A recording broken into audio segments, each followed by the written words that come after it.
오늘 본문 말씀은 여호수아 군대가 가나안의 남방 연합군과의 싸움에서 큰 승리를 거두는 내용입니다. 여호수아 군대는 가나안 땅에 입성해서 가장 먼저 여리고성 전쟁에서 승리했고요. 다음은 아이성 전쟁에서 승리를 거둡니다. 그리고 가나안 남부 지역의 거대한 성 중에 하나였던 기브온의 항복까지 받아냅니다. 상황이 이렇게 되자 가나안 남부 지역의 다른 왕들이 이제 잔뜩 겁을 먹게 되죠. 여리고와 기브온 둘 다 가나안 남쪽 지역에서는 정말 크고 힘이 있는 곳들인데 한쪽은 함락되고 한쪽은 항복했으니 다른 왕들 입장에서는 큰 충격이었던 것입니다. 그래서 남부의 5나라 왕들이 연합하여서 연합군을 결성하고 여호수아 군대와 이제 피할 수 없는 한판 승부를 겨루게 되는데요. 이 남방 연합군과의 전쟁에서 여호수아 군대는 하나님의 도우심을 힘입어서 그야말로 완벽한 대승을 거두게 됩니다. 그 승리의 장면 중 한 장면만 우리가 보겠습니다. 11절 말씀 보실래요? 자, 여호수아서 10장 11절입니다. 우리 11절. 그 놀라운 승리의 장면 한 장면입니다. 11절 같이 읽겠습니다. 시작. 그들이 이스라엘 앞에서 도망하여 베드론의 비탈에서 내려갈 때에 여호와께서 하늘에서 큰 우박덩이를 아세가에 이르기까지 내리심에 그들이 죽었으니 이스라엘 자손의 칼에 죽은 자보다 우박에 죽은 자가 더 많았더라. 아멘. 자, 이 남방 연합군과의 전쟁에서 승리를 위해서 하나님께서 초자연적인 기적들을 동원하시는데요. 먼저는 큰 우박을 동원해서 적지에 하나님께서 쏟아부으셨어요. 도망하는 대적들을 추격하여서 이 여호수아 군대가 도망하는 대적들을 추격해서 잡아 완전히 섬멸할 수 있도록 해가 지는 것을 멈추게 하셨습니다. 이것은 하나님께서 지구의 자전을 잠시 멈췄거나 아니면 자전 속도를 한동안 엄청나게 느리게 하셨음을 의미합니다. 그래서 결국 여호수아 군대는 이 남방 연합군을 끝까지 전략적으로 추격해서 확실한 대승을 거둡니다. 말 그대로 끝내주는 완벽한 승리를 거둔 거예요. 저는 이러한 승리의 모습을 보면서 우리의 영적인 승리와 또 신앙의 성장을 위한 3가지 메시지를 좀 살펴보려고 합니다. 첫 번째로 우리가 끊임없는 영적 전쟁에서 승리하고 그래서 우리의 신앙이 성장하려면 시행착오를 통한 끊임없는 보완이 있어야 된다는 것입니다. 오늘 본문에 나오는 이 엄청나고도 완벽한 승리가 여호수아서 1장이 아닌 여호수아서 10장에 나왔다는 것을 놓치면 안 됩니다. 다시 말해서 10장에 이 대승이 있기까지는 그 전에 실패와 시행착오가 있었음도 기억해야 된다는 거죠. 오늘 본문의 바로 전장인 9장을 보면 여호수아가 기브온 거민들에게 속아서 화친하고 죄악을 맺는 실수가 기록이 되어 있습니다. 적들의 속임수에 속아서 너무 성급하게 그리고 경솔하게 적들과 계약을 해버린 거예요. 여호수아가. 이것이 전부가 아닙니다. 또 그 이전인 여호수아 7장으로 가면 아이성 전투에 쓰라린 패배가 있었음을 우리는 또 알게 됩니다. 여호수아가 실패와 실수 없이 늘 승리만 했던 것은 아니었다는 거죠. 패배도 있었고 돌이킬 수 없는 경솔한 실수도 있었지만 중요한 것은 그때마다 그 부족한 부분들을 여호수아가 잘 보완해 나갔다는 거예요. 다시 말하면 전쟁이라는 시험을 치를 때마다 오답 정리를 잘해서 같은 실수를 반복하는 일이 없도록 했다는 것입니다. 저는 영적 전쟁에 있어서도 우리 신앙의 성장에 있어서도 저는 이 부분이 아주 중요하다고 생각합니다. 제가 이제 여름에 성도들과 함께 단기 선교를 가거나 수련회를 가면 함께 간 성도들 중에서 저한테 이렇게 말하는 사람들이 꼭 나옵니다. 반드시 나와요. 1명 이상. 이런 말이에요. 목사님, 이곳에서 은혜 받는 게 너무 좋은데요. 그런데 저는 알아요. 이제 수련회가 끝나고 집에 돌아가면 얼마 가지 못해서 저 다시 무너질 거예요. 다시 예전 생활로 돌아갈 게 뻔해요. 저는 그것이 목사님 너무 두려워요. 대단한 믿음이지 않습니까? 그렇게 될 것을 확실하게 믿고 있으니 믿음대로 되는 겁니다. 저는 진짜 그런 사람들 믿음 보면 어떻게 저런 믿음을 가지고 있을까? 사실 제가 그런 말을 들으면 제가 그게 무슨 말인지를 알죠. 그 논리로 하자면 수련회든 단기 선교든 뭐 특별 새벽기도든 전부 그때뿐이라는 거예요. 그러나 저는 그 말에 일부분 공감은 하지만 동의할 수는 없습니다. 왜냐하면 우리의 신앙이라는 것이 실패나 실수가 없을 수는 없지만 얼마든지 보완을 통해서 성장할 수 있다는 것을 제가 알기 때문입니다. 제가 하늘씨앗교회 개척 첫 해부터 여름 수련회를 개척 첫 해부터 3박 4일씩 했는데요. 그때는 참석 인원도 지금보다 훨씬 적었지만 교역자도 저 혼자뿐이었습니다. 그렇다 보니까 저 혼자 평소에 하던 설교 사역, 여러분 성도가 적다고 예배 수가 적어지는 게 줄어드는 게 아니잖아요. 저 혼자 평소에 하던 설교 사역 다 하고 성경 공부 같은 그런 기본적인 사역들을 다 하면서 동시에 혼자 또 수련회까지 이렇게 준비를 해야 했어요. 뭐 수련회 장소 조사, 답사부터 시작을 해서 현수막 제작, 준비물 구입, 또 준비물 체크, 차량 운전까지도 제가 수련회 하면서 수련회를 하다 보니까 너무 지치고 허점이 자꾸 생기는 거예요. 그래서 수련회 할 때는 이제 그렇게 준비를 해서 아무튼 가서 어찌 됐건 간에 수련회를 하면 수련회 할 때는 참 좋았는데 수련회만 끝나면 일단 저부터 뻗어버렸어요. 수련회만 끝나면 저부터 뻗어버리고 그 틈을 타서 마귀가 공격을 참 많이 했습니다. 그러니까 수련회가 끝나면 분명히 수련회 때는 일단 뭐 은혜 받고 좋았는데 수련회만 끝나면 더 안 좋은 일들이 터지면서 교회 분위기가 더 다운이 되는 거예요. 더 안 좋아지는 거예요. 힘은 힘대로 썼는데 결과가 이상한 쪽으로 흘러가니까 제가 힘이 빠지면서 이런 결과가 나오는 수련회를 해마다 내가 이 고생을 하면서 굳이 해야 하나 솔직히 이 생각도 들었던 때가 있었습니다. 만일 제가 그때 수련회를 해봐야 은혜 받는 것은 그때뿐이고 돌아서면 더 힘들어진다는 그 부정적인 생각에 사로잡혀서 제가 만약에 수련회를 뭐 1, 2년 혹은 2, 3년 하다가 포기해 버렸다면 오늘의 승리는 없었을 것입니다. 제가 수련회 때 한두 번 마귀에게 제대로 당한 다음에 마음속으로 다짐을 하고 칼을 갈았던 게 있어요. 내가 한 번은 당해도 절대 두 번은 안 당한다. 그 마음으로 수련회가 끝나면 계속 피드백을 통해서 성도들의 의견도 듣고 무엇보다도 혼자 자체 평가를 많이 했습니다.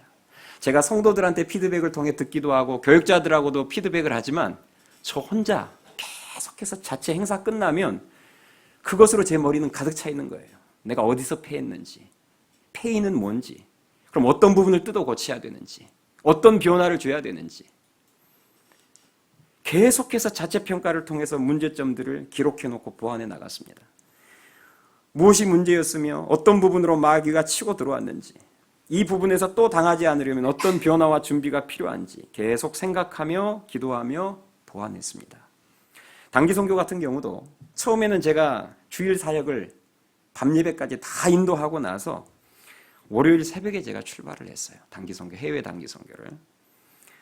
그랬더니 선교지 가서 월요일 하루 종일 이동하고 화요일부터 사역에 들어가는데 저부터서 사역을 할 수가 없는 거예요. 핑핑 도는 거예요. 바닥에 눕고만 싶고. 여러분, 육체가 힘들면 영적 전쟁 치를 수가 없습니다.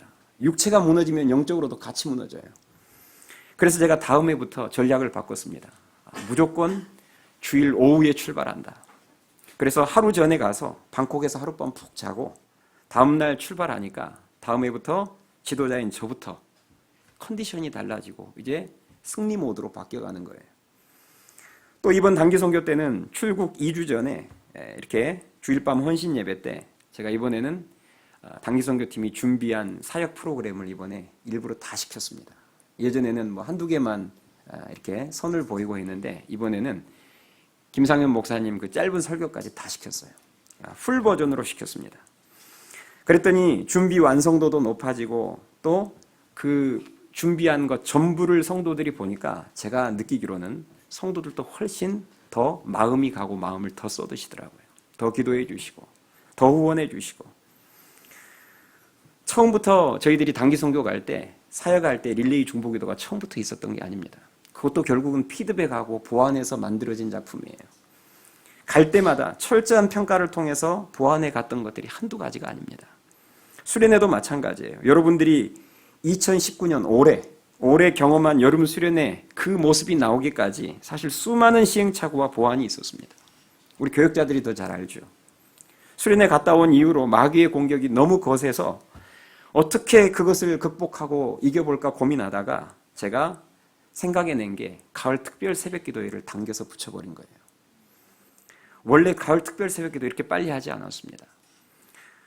그래서 제가 수련회 갔다 와서 사탄 마귀가 틈타지 못하도록 어떻게 하면 그 승리의 분위기를 계속 끌고 갈 수 있을까 혼자 고민하다가 특별 새벽기도회를 당겨서 붙였어요. 그래도 틈이 보이길래 제가 거기에다가 수련회 후속 프로그램으로 수련회 후속 기도회를 제가 만들어서 마치 그 다리 역할을 하도록 붙여놨습니다. 그래서 그 기도회 때 나와서 후속 기도회 때 나와서 계속 간증하게 하고 기도하게 했더니 이제는 수련회 이후의 영적 분위기가 완전 달라졌습니다. 아마 개척 초창기에 수련회 저하고 같이 갔던 우리 개척 멤버들은 느낄 거예요. 그때 수련회 갔다 와서 온 이후의 분위기와 지금 수련회 갔다 온 이후의 분위기가 완전 달라졌습니다. 수련회 후에 그 은혜가 쉽게 사라지지 않고 더 숙성되어 가는 것을 보게 됩니다. 개척 초창기 때는 수련회만 끝나면 제가 너무 힘들고 마귀에게 당할 때가 많았는데 지금은 그때에 비하면 많은 것들이 보완되어서 소위 말해서 제가 봤을 때 해마다 더 좋은 작품들이 나오고 있어요. 그러면서 성도들의 신앙은 조금씩 성장해 가는 것입니다. 저는 여러분들에게 부탁드립니다. 우리가 신앙생활 하다 보면 성경 공부나 수련회나 단기 선교와 같은 그런 특별 훈련을 통해서 그런 특별 훈련을 통해서도 뼈아픈 패배를 경험할 수 있습니다. 특별 훈련을 한다고 다 성공하는 게 아니에요. 특별 훈련을 통해서 뼈아픈 패배를 경험할 수도 있어요. 또 기관 사역을 통해서 뼈아픈 패배를 경험할 수도 있고 또 인간관계 속에서 실수와 실패를 경험할 때도 있습니다. 중요한 것은 그 다음입니다. 포기해버리고 끊는 쪽으로 가지 마시고 기도하면서 그 실패와 실수를 철저하게 분석해서 보완해 나가야죠. 다시는 같은 문제 틀리지 않도록 오답 정리 단단히 해서 다음번에 보란듯이 마귀에게 갚아줘야 하지 않습니까?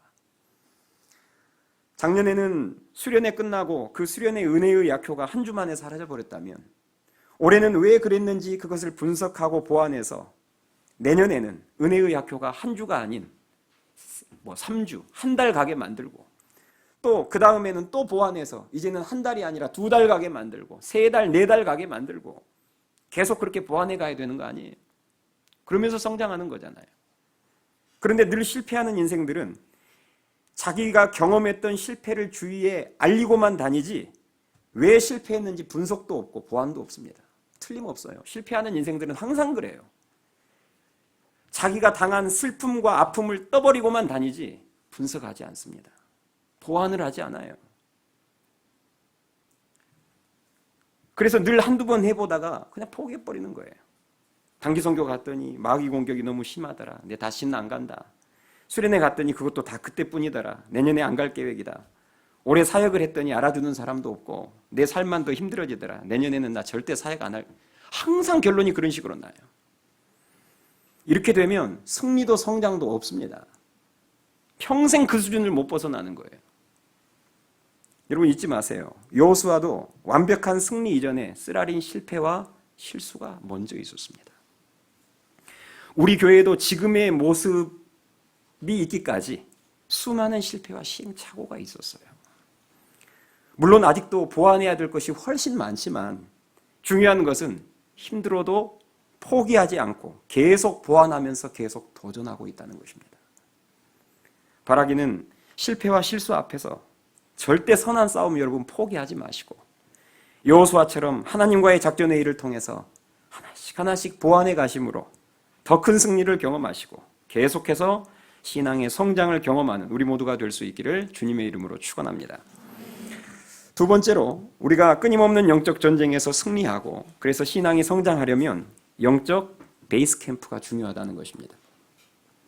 베이스 캠프는 이제 고산을 등반할 때 필요한 전진 기지로서 물자를 저장해 두는 그런 고정적인 텐트를 말합니다.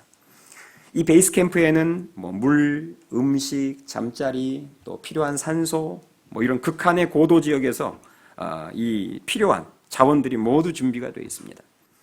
많은 산악인들의 꿈인 에베레스트나 K2와 같은 높은 산을 등반할 때는 좀 특이한 등반 방식이 적용이 되는데요. 그게 바로 고소 등반이라는 것입니다. 산 중턱에 베이스 캠프를 치고 이제 등반을 시작을 해서 바로 정상까지 치고 올라가는 게 아니라 어느 정도 올라가다가 다시 베이스 캠프로 복귀하고, 그리고 다음번에 갈 때는 그보다 좀 더 높은 곳에 올라갔다가 다시 베이스 캠프로 복귀하고, 또 좀 더 높은 곳으로 갔다가 베이스 캠프로 복귀하고, 이렇게 하기를 수차례 반복해서 결국 8,000m가 넘는 그 정상에 도달하게 되는 것입니다. 이런 좀 특이한 방식으로 이 정상을 등정하는 이유는 고소 적응 때문에 그렇습니다. 해발 6,000m 이상의 고산 지역에서는 이제 기압이 낮아지고 산소가 희박해져서 우리가 이제 흔히 여기 동네 산 이런 낮은 산에서는 느낄 수 없는 두통, 피로, 졸음 이런 신체 장애 현상이 굉장히 심하게 나타나기 때문에 이런 고소를 이겨내기 위해서 베이스 캠프를 기점으로 수차례 등정을 반복하면서 몸을 서서히 적응시켜가는 거예요. 그래서 정상에 도달하는 것입니다. 이러니 높고 험한 산일수록 베이스 캠프의 중요성은 두말하면 잔소리인 거예요. 오늘 본문 말씀을 보면 이 여호수아 군대의 베이스 캠프가 나옵니다. 자, 여호수아 군대가 남방 연합군과 전쟁을 하면서 어디를 베이스 캠프로 삼느냐? 바로 길갈이라는 곳입니다. 전쟁을 할 때 늘 길갈에서부터 출발했고 전쟁을 마치고 나서도 길갈로 돌아옵니다.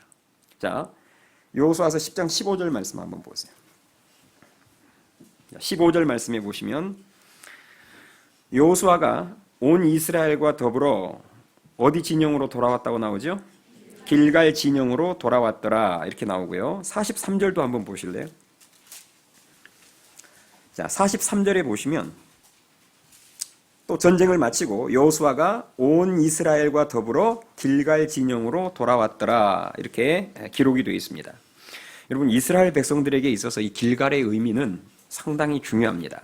이 길갈은 여호수아서 4장에 처음으로 등장하는데요. 이스라엘 백성들이 요단강을 기적적으로 건넌 다음에 그 놀라운 하나님의 역사, 요단강을 이렇게 가르게 하고 거기를 건너게 해주셨던 그 하나님의 놀라운 은혜와 역사를 기념하기 위해서 12지파가 요단강에 있는 돌을 하나씩 가져다가 기념비를 세우는데 그 기념비를 세운 장소가 길갈입니다. 그러니까 가나안 땅이라는 그 약속의 땅에서 첫 예배를 드렸던 장소가 길갈이에요. 가나안 땅에 입성한 이후에 이스라엘의 역사는 길갈에서 예배를 드림으로부터 시작됐던 것입니다. 그래서 길갈은 이스라엘 백성들에게 있어서 예배의 장소예요. 여호수아는 바로 그 예배의 장소를 베이스 캠프 삼아서 가나안 땅을 조금씩 정복해 나가는 것입니다. 예수님을 한번 생각해 보세요. 그 힘든 십자가의 사명을 감당하기 위하여 또 죄와 죽음의 산을 정복하시기 위해서 예수님이 베이스 캠프로 삼으신 곳은 바로 감람산이었습니다. 새벽에 가장 먼저 감람산에 오르셔서 기도하심으로 하루를 시작하셨고 모든 하루 일과를 다 마치신 후에 다시 감람산으로 가셔서 기도하심으로 하루를 마감하셨습니다. 그 감람산이라는 영적 베이스 캠프를 통해서 아침 저녁으로 하늘의 능력을 다운로드 받고 또 하늘의 지혜를 공급받아서 십자가라는 엄청난 산을 정복하신 거예요. 강한 인생과 약한 인생의 차이가 무엇이겠습니까? 강한 인생은 슬럼프가 없고 약한 인생은 슬럼프가 많습니까? 절대 그렇지 않습니다. 강한 인생이든 약한 인생이든 누구에게나 슬럼프는 다 있어요. 문제는 누가 그 슬럼프를 빨리 극복하고 계속 전진하느냐, 이게 관건입니다. 예수님처럼 날마다의 삶 속에 영적 베이스 캠프가 있는 사람들은 두려움과 걱정이 찾아오고 영적 슬럼프가 찾아와도 그만큼 빨리 극복하고 일어섭니다. 예배를 통해서 규칙적인 기도를 통해서 새 힘을 공급받고 자신의 마음을 정리해서 또 금방 일어서는 거예요. 새벽 기도가 주는 최고의 유익이 저는 바로 이런 것이라고 생각합니다. 새벽 기도의 최고의 장점은 슬럼프가 장기화되는 것을 막아줍니다. 하루 단위로 끊어줘요. 죄를 지었어도, 그래서 죄를 지어서 이제 양심의 가책을 느끼고 영적으로 뭐가 좀 이렇게 침체되기 시작하려고 할 때도 다음날 새벽에 기도의 자리에 나가 회개하고 기도함으로 영적 패배의 흐름을 또 거기서 끊어주는 거예요. 그래서 새벽 기도라는 영적 베이스 캠프를 가지고 있는 성도들은 슬럼프가 찾아와도 하루 단위로 끊고 끊어주기 때문에 장기화되지 않습니다. 그런데 이제 이런 영적 베이스 캠프가 없는 사람들은 한번 슬럼프에 빠지면 우리 흔히 말해서 잠수 탄다 그러죠. 시즌 아웃. 그 해는 안 보여요. 그러다 송구 영신 예배 때 보여요. 이제 새롭게 시작해 보겠다는 거죠. 또 이 새벽 기도라는 영적 베이스 캠프를 가지고 있는 사람들은요, 승리를 했을 때에도 다음날 새벽에 기도의 자리에 나가 기도하기 때문에 이렇게 승리를 했을 때에도 쉽게 흥분하려는 그 마음, 쉽게 교만해지려는 그 마음에 브레이크가 걸립니다. 교만 모드가 새벽 기도를 통해서 겸손 모드로 바뀌는 거죠. 그래서 승리를 계속 이어가게 해줍니다. 우리 앞에 놓인 인생이라는 산, 우리가 감당해야 될 사명이라는 산이 결코 낮지 않습니다. 제가 봤을 때는 K2 정도 돼요. 험하고 높은 산입니다. 그 험하고 높은 산을 정복하기 위해서는 베이스 캠프가 탄탄해야 된다는 거죠. 이스라엘 백성들에게는 길갈이라는 탄탄한 영적 베이스 캠프가 있었습니다. 예수님에게는 감람산이라는 영적 베이스 캠프가 있었어요. 그렇다면 우리도 예배와 또 날마다의 영적 베이스 캠프인 새벽 기도라는 베이스 캠프가 있어야 되지 않겠습니까? 저는 바라기는 예배는 물론이고 새벽 기도라는 영적 베이스 캠프를 반드시 여러분 삶 가운데 만들어서 인생의 험한 산을 멋있게 정복할 수 있기를 주님의 이름으로 축원합니다. 본문이 주는 마지막 교훈은 우리가 영적 전쟁에서 승리하고 또 신앙적으로 성장하기 위해서는 기회가 주어졌을 때 그 기회를 놓치지 않아야 된다는 것입니다. 오늘 본문 말씀을 보면 가나안 남방 연합군이 여호수아의 싸움에서 크게 패하고 이제 도망하기 시작합니다. 그러니까 이제 여호수아 군대가 막 뒤쫓는 거예요. 추격하는 거죠. 본격적인 대추격전이 벌어졌는데, 그런데 그 추격하는 중에 이 남방 연합군 5나라 왕은 또 왕끼리 도망하잖아요. 그래서 5나라 왕들이 도망하다가 지쳤는지 굴 속으로 숨습니다. 5명의 왕이. 자, 17절 말씀 한번 보세요. 자, 17절 말씀, 10장 17절입니다. 16절부터 볼까요? 16절에 보시면 그 5 왕들이 도망하여 막게다의 굴에 숨었더니 어떤 사람이 여호수아에게 고하여 이르되 막게다의 굴에 그 5 왕들이 숨은 것을 발견하였나이다 하니, 숨지도 못해요. 숨었는데 걸려버렸어요. 그래서 지금 이 여호수아 군대가 그 숨어있는 5 왕들을 굴 속에서 발견하고 여호수아에게 보고했어요. 자, 그러면 여러분이 만약에 그 보고를 받은 여호수아라면 어떻게 하겠습니까? 자, 여러분들의 병사가 와서 보고를 한 거예요. 여러분들에게. 장군, 5명의 왕들이 지금 저 굴 속에 있습니다. 보고가 들어왔어요. 그럼 여러분이 여호수아라면 어떻게 하겠어요? 바로 굴 안으로, 굴로 전 병력을 소집하겠죠. 안 그래요? 2겹, 3겹으로 에워쌀 거 아닙니까? 왜냐하면 보통 전쟁에서 왕만 사로잡으면 승리한 것이나 다름없지 않습니까? 그러니까 전 병력을 굴을 3겹, 4겹으로 싸서 왕들을 확실하게 잡아야죠. 그런데 여호수아는 그렇게 하지 않습니다. 굴에 들어가는 왕들이 도망하지만 못하도록 큰 돌로 입구를 막아버려요. 그리고 지금 도망하고 있는 병사들을 추격하기 시작합니다. 자, 오늘 본문 18절, 19절을 봅시다. 18절에 보시면 여호수아가 이르되 굴 어귀에 큰 돌을 굴려 막고 사람을 그 곁에 두어 그들을 지키게 하고, 19절 너희는 지체하지 말고 너희 대적의 뒤를 따라가 그 후군을 쳐서 그들이 자기들의 성읍에 들어가지 못하게 하라. 너희 하나님 여호와께서 그들을 너희 손에 넘겨주셨느니라 하고, 이렇게 나와 있습니다. 우리는 여기서 여호수아의 탁월한 지도력과 전략을 볼 수 있습니다. 사실상 왕들만 잡으면 승리한 것이나 다름없는 전쟁인데 여호수아는 그 정도에 만족하지 않았다는 거죠. 여기서 우리는 아이성 전투의 패배를 통해서 보다 더 신중해진 여호수아의 자세와 모습을 확인할 수 있습니다. 여호수아는 기회가 왔을 때 그 기회를 완전히 붙잡고 싶었던 거예요. 지금처럼 적들의 전열이 흩어졌을 때에는 따라가서 쉽게 칠 수 있죠. 그러나 나중에 적들이 다시 성 안으로 들어가서 전열을 정비하면 그때는 그 성을 정복하고 그들을 멸하기 위해서는 3배, 4배의 힘이 필요합니다. 여호수아가 그것을 알고 있었고 그래서 그 기회를 놓치기 싫었던 거예요.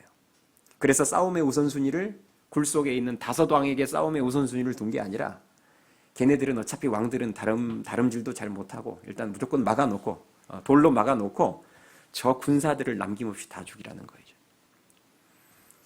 추격에서 확실하게 마무리 지은 것입니다.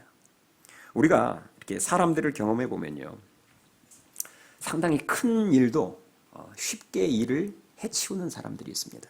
일을 쉽게 해내는 사람들이 있어요. 일을 쉽게 하는 사람들의 특징은 흐름을 탈 줄 안다는 것입니다. 기회가 주어졌을 때 그 기회를 확실하게 붙잡을 줄 안다는 거죠. 여호수아가 한 번 승기를 잡았을 때 그때를 놓치지 않고 끝까지 추격해서 확실하게 전쟁을 매듭지어 버리는 것처럼 유능한 사람들은 좋은 흐름이 왔을 때 그걸 놓치지 않습니다. 이번 여름 수련회를 통해서 만약에 여름 수련회를 통해서 갑자기 성경 말씀이 달콤해지기 시작했다. 이게 막 읽어도 너무 잘 들어오고 그냥 큐티도 너무 은혜가 되고 예전엔 안 그랬는데 수련회 갔다 온 이후부터 김민철 목사님이 좀 더 설교가 잘하게 느껴지고 뭐 이런 신기한 역사들이 일어난다. 이게 여러분 벌써 말씀의 문이 열린 거예요. 기회가 온 거예요. 항상 그런 게 아니거든요. 그러면 그때 문이 열렸을 때 좋은 흐름을 탔을 때 끝장을 보셔야 합니다. 그게 지혜예요. 이번에 만약에 수련회 가가지고 여러분 기도하다가 방언 기도가 터졌습니까? 그러면 터졌을 때 그때를 가만히 놔두면 안 됩니다. 매일 새벽 기도 나오고 금요 기도에 나와서 정말 여호수아처럼 끝장을 봐버려야죠. 가장 바보 같은 인생은 좋은 흐름이 왔고 기회가 왔는데 그 순간 절제해버리는 것입니다. 친구들하고 놀다가 우리 분위기가 좋아지면 어떻게 하죠? 그 흐름을 놓치지 않죠. 야, 우리 2차 가자. 오늘 너무 분위기 좋다. 날씨도 너무 좋고 하늘이 덥는다. 3차 가자. 그런 흐름은 탈 줄 알면서 그런 것은 끝장을 볼 줄 알면서 이상하게 은혜 받는 쪽은 어디서 그런 절제력이 나오는지 이 이상 기도하면 안 될 것 같아 하고 다음에 또 하지 나눠서 물리학에서 말하는 관성의 법칙이라는 게 있습니다. 뉴턴의 운동의 법칙 중에서 제1의 법칙이에요. 외부에서 힘이 작용하지 않으면 움직이지 않는 물체는 계속 움직이지 않으려고 하고 움직이는 물체는 계속해서 움직이려고 한다는 것입니다. 이게 관성의 법칙입니다. 이 관성은 언제 바뀔까요? 외부에서 강력한 힘이 가해졌을 때 관성이 바뀝니다. 교회에서 여러분 여름 수련회나 특별 새벽기도 왜 할까요? 아시겠죠? 여름 수련회 여러분 하는 게 쉽지 않습니다.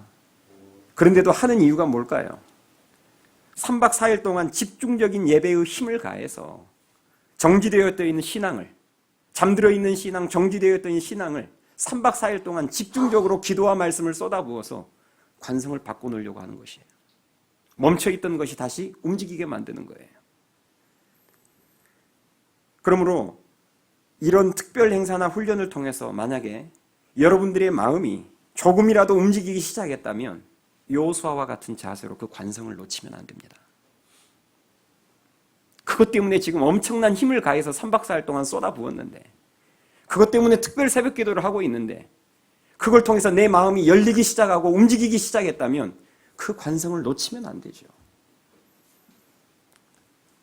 그 흐름을 쭉 타고 가셔야 합니다. 그럴 때 더 큰 영적인 승리와 신앙의 성장이 있더라는 것입니다. 말씀을 맺겠습니다. 여호수아 군대가 오늘 우리는 이 남부연합군과의 전쟁에서 정말 엄청나고도 완벽한 승리를 거두는 걸 보았어요. 그 승리와 그리고 여기까지 성장한 여호수아의 군대가 성장한 비결이 무엇이겠습니까? 첫 번째는 끊임없는 보완이었습니다.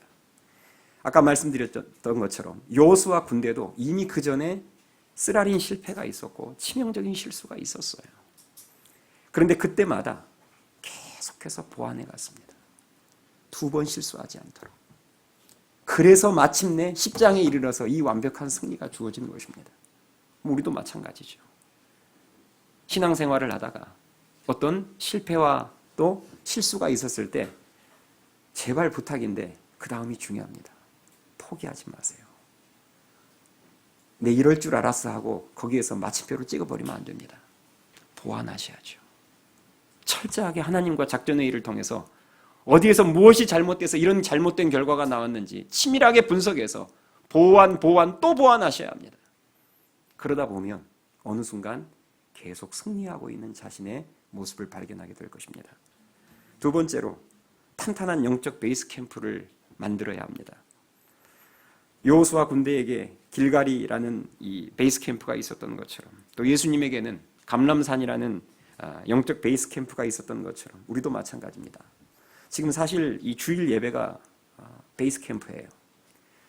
한 주를 우리는 이 예배의 자리에서 한 주를 시작을 하고 한 주가 끝나면 다시 이 예배의 자리로 돌아옵니다. 여기가 영적 베이스 캠프예요. 그러나 전 여러분들에게 부탁드리기는 주 단위의 영적 베이스 캠프도 필요하지만 하루 단위의 영적 베이스 캠프가 참 중요합니다. 왜냐하면 영적 전쟁은 날마다의 싸움이기 때문입니다. 새벽 기도라는 영적 베이스 캠프를 여러분 갖춰 놓으셔야 돼요. 예수님처럼. 그래야 우리가 하루하루의 삶 가운데서 승리할 수 있습니다. 마지막 기회가 주어졌을 때 하나님께서 크신 은혜로 내 영적 관성을 바꿔놓으셨을 때 그 흐름을 놓치면 안 됩니다. 하나님께서 뭔가 밀어주시고 마음을 열어주시고 내 잘못된 관성에 큰 은혜의 힘을 가해서 관성을 바꿔주셨을 때 여러분 여호수아처럼 그 기회를 놓치지 말고 끝장을 보셔야 합니다. 저는 바라기는 이 3가지 조언을 마음속에 여러분들이 잘 새김으로 말미암아 영적 전쟁에서 더 많이 승리하고 그리고 신앙의 성장 역시 멈춤 없이 계속해서 성장해 나아가는 우리 모두가 될 수 있기를 주님의 이름으로 축원합니다. 찬양하시겠습니다. 우리 여호수아 군대를 생각하면서 다 같이 찬양합시다. 주님이 주신 땅으로 한 걸음씩 나아갈 때에 수많은 적들과 견고한 성이 나를 두렵게 하지만 주님을